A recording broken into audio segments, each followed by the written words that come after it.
Salam KSPDI, calon guru penggerak Angkatan 10 Kabupaten Mobaran.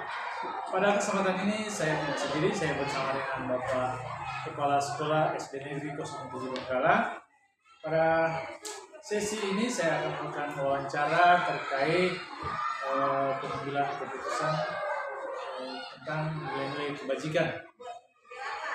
Selamat pagi Pak. Ya, selamat pagi. Mohon maaf saya membuka sedikit waktunya Pak melakukan sesi wawancara terkait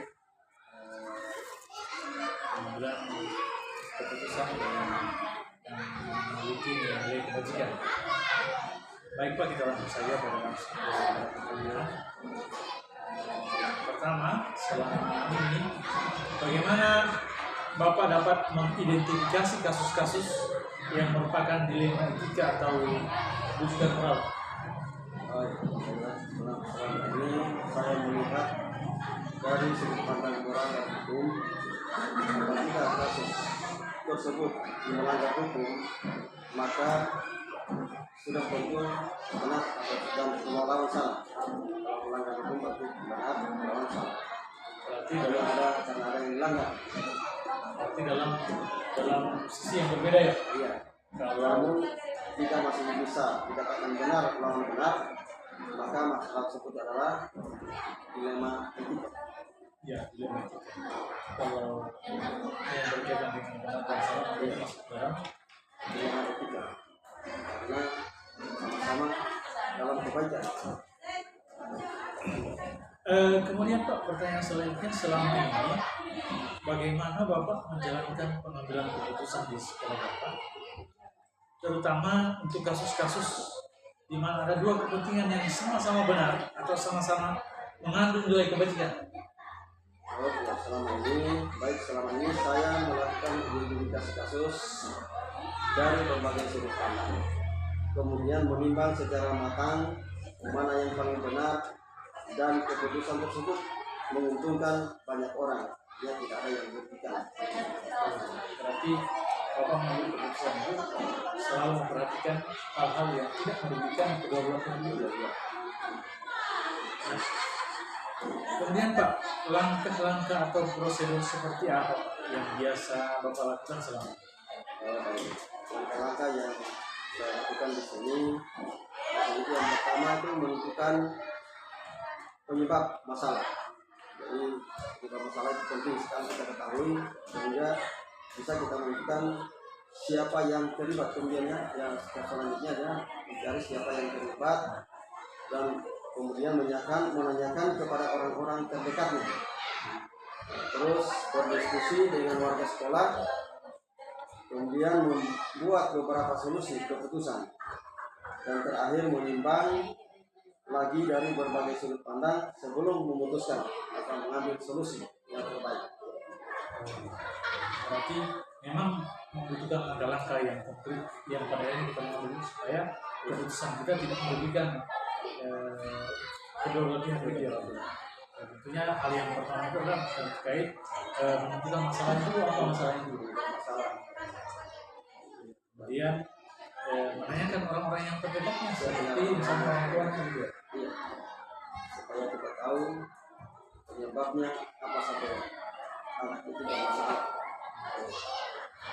Permasalahan yang cukup banyak langkah-langkahnya supaya memang kita pihak sekolah tidak betul-betul disalahkan dalam pengambilan keputusan itu. kita tidak bisa mengambil keputusan secara terburu-buru karena ini menyangkut nasib dan jangka panjang hal tersebut.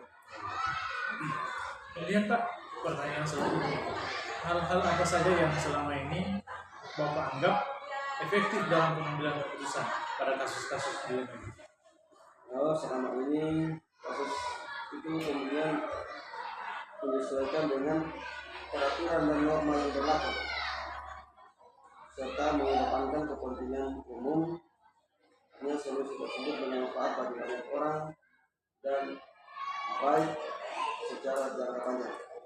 Artinya sesuai dengan norma yang berlaku, artinya dengan aturan-aturan dan kebiasaan kita khususnya di wilayah kabupaten ini.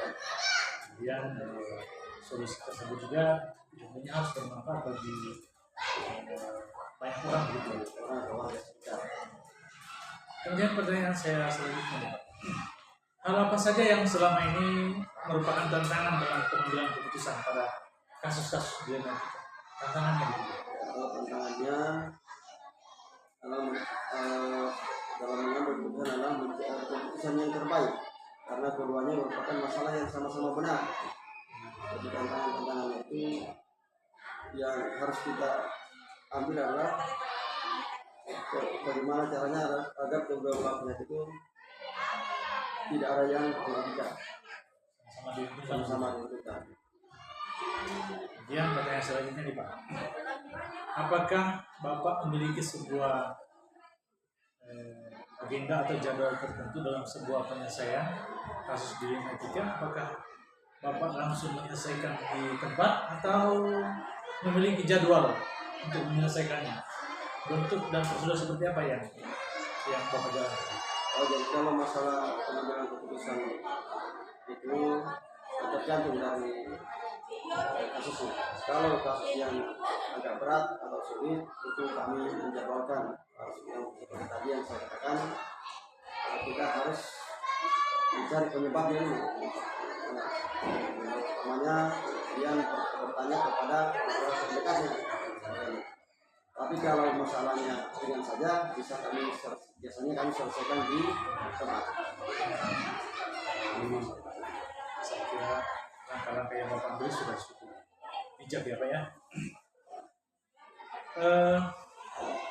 Kemudian selanjutnya nih, adakah seseorang atau faktor-faktor yang selama ini mempermudah atau membantu Bapak dalam pengambilan keputusan dalam kasus-kasus sebelumnya itu? Banyak. Yang saya tahu kalau mau mengambil keputusan itu adalah melibatkan seluruh warga sekolah, stakeholder, wali murid, orang-orang yang punya kedekatan personal dengan yang mengalami permasalahan. Jadi banyak membantu dalam mencari alternatif dan solusi yang terbaik. Misalnya seperti pada rapat itu Ya, guru, kemudian mengundang orang tua murid, dan orang-orang terdekatnya. Kalau misalnya orang tua murid tidak hadir, dan biasanya anak-anak di sini kan tinggal dengan neneknya. Karena orang tuanya banyak yang merantau, tentunya kebanyakan anak-anak itu tinggal dan besar sama nenek. Jadi neneknya juga harus kita libatkan untuk mengambil keputusan. Kemudian Pak, dari semua hal yang telah disampaikan, pembelajaran yang dapat Bapak petik dari pengalaman Bapak mengambil keputusan di nanti itu? Terima kasih kalau sudah sering kita mengalami hal-hal yang kedua, saya menjadi lebih bijaksana dalam menganalisis sebuah permasalahan untuk dijadikan pertimbangan dalam menentukan solusi yang terbaik. Oke, ternyata dari kasus-kasus yang sering kita temukan di lapangan, khususnya di lingkungan sekolah Bapak ini, memang banyak hal yang membuat kita semakin bijak mengambil keputusan. Nah, semoga ini menjadi langkah awal kita Pak, ternyata sebagai guru agar bisa mengambil keputusan yang terbaik, memang tidak merugikan murid ataupun pihak sekolah gitu. Baik Pak, terima kasih atas waktunya. Semoga tidak mengganggu hari-hari tugas Bapak pada kesempatan ini. Semoga di lain waktu kita bisa bertemu lagi di kesempatan yang sama. Oke, terima kasih banyak. Demikian wawancara singkat kami dengan Bapak Kepala Sekolah SD Negeri 10 Bengkala. Saya akhiri dengan saya Mas Muhammad SPDI, calon guru penggerak angkatan 10. Undur diri yang mengucapkan wabillahi taufiq wal hidayah. Assalamualaikum warahmatullahi wabarakatuh.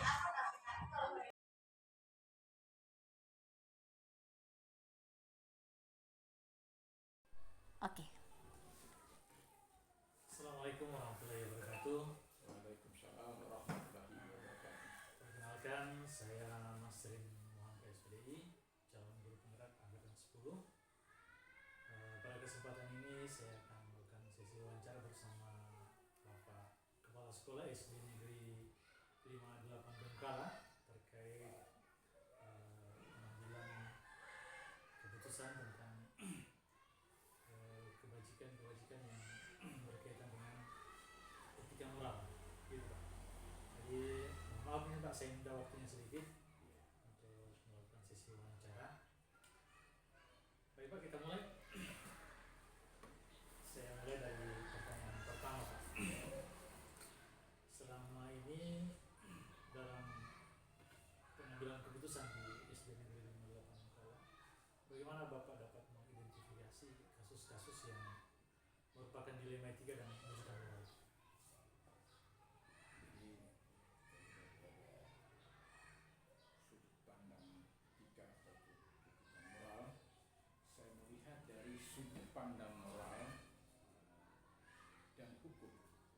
Apabila kasus itu melanggar hukum, maka sudah tentu benar lawan salah. Namun jika masih bisa dikatakan benar lawan benar, masalah tersebut adalah dilema etika. Ya, berarti ada perbedaan ya Pak. Kalau benar lawan benar itu masuk kategori dilema etika, sedangkan apa namanya benar lawan salah itu masuk dalam kategori rujukan moral. Kemudian Pak, pertanyaan selanjutnya, selama ini bagaimana Bapak menjalankan pengambilan keputusan di sekolah Bapak, terutama untuk kasus-kasus di mana ada dua kepentingan yang sama-sama benar dan sama-sama mengandung nilai kewajiban. Jadi selama ini saya melakukan identifikasi kasus dari berbagai sudut pandang, kemudian menimbang secara matang mana yang paling benar dan keputusan tersebut menguntungkan banyak orang atau tidak ada yang dirugikan. Ya, dalam artian tidak ada yang dirugikan.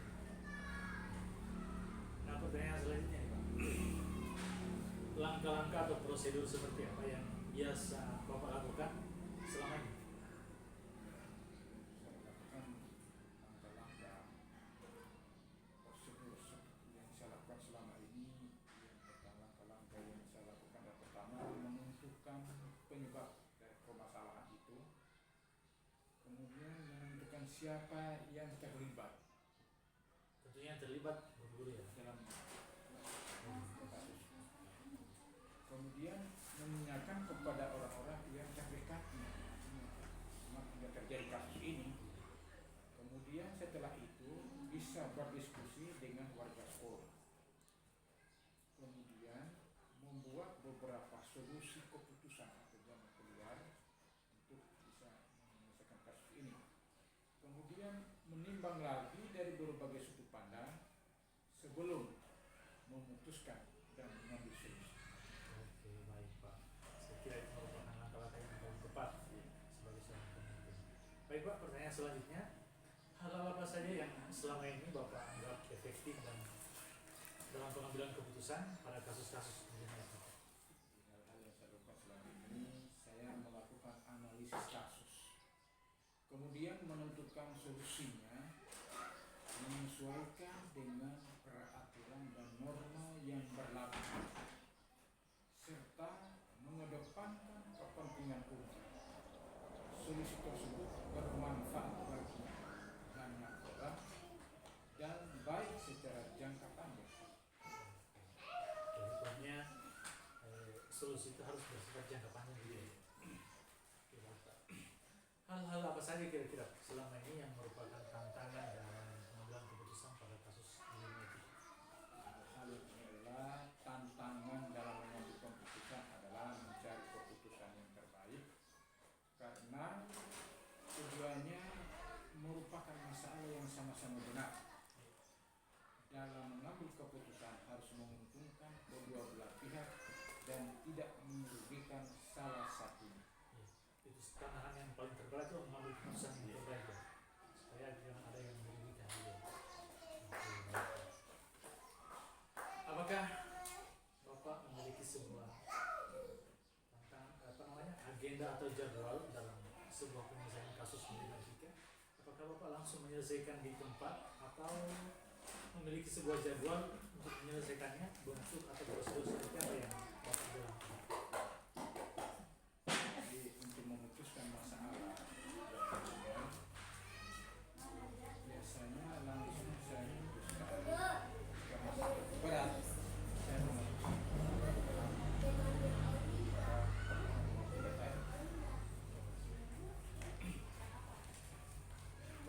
selanjutnya Pak, adakah seseorang atau faktor-faktor apa yang selama ini mempermudah atau membantu Bapak dalam pengambilan keputusan dalam kasus-kasus dilema?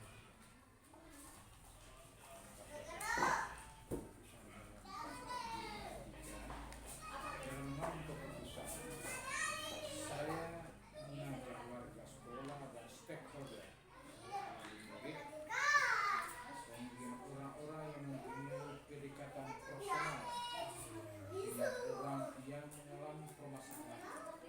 Jadi banyak yang membantu dalam mencari alternatif solusi. Oh ya, artinya pihak sekolah termasuk kita sebagai pemimpin tidak serta-merta mengambil keputusan sendiri, tapi banyak melibatkan stakeholder, wali kelas, kemudian orang-orang yang punya kedekatan personal dengan orang yang mengalami masalah ya. Kemudian solusi itu bisa didapat dari semua yang hadir seperti itu. Kemudian Pak, pertanyaan selanjutnya, dari semua hal yang telah disampaikan, pembelajaran apa yang dapat Bapak petik dari pengalaman Bapak mengambil keputusan? Jadi satu pembelajaran yang dapat diambil adalah saya menjadi lebih bijaksana dalam menganalisis sebuah permasalahan untuk dijadikan pertimbangan menentukan solusi yang tepat dan terbaik. Oke, baik. Saya kira itu Pak, memang betul apa yang Bapak sampaikan, bahwa semua hal yang kita diskusikan hari ini memang penting bagi seorang pemimpin untuk memiliki karakter seperti itu dalam pengambilan keputusan. Termasuk kami juga sebagai seorang guru, tentunya bukan hal yang baru yang sering kami temukan di lapangan tentang dilema etika seperti itu ketika diperhadapkan dengan kondisi siswa yang malas datang sekolah, kemudian kami bingung menentukan keputusan yang terbaik. Maka lewat kesempatan ini saya juga banyak mendapat ilmu dari Bapak yang Bapak sampaikan tadi. Semoga kami sebagai guru bisa menjadi guru yang dirindukan siswa di dalam kelas dan kedepannya bisa menjadi estafet sebagai pemimpin berikutnya. Terima kasih Pak atas waktunya. Assalamualaikum warahmatullahi wabarakatuh.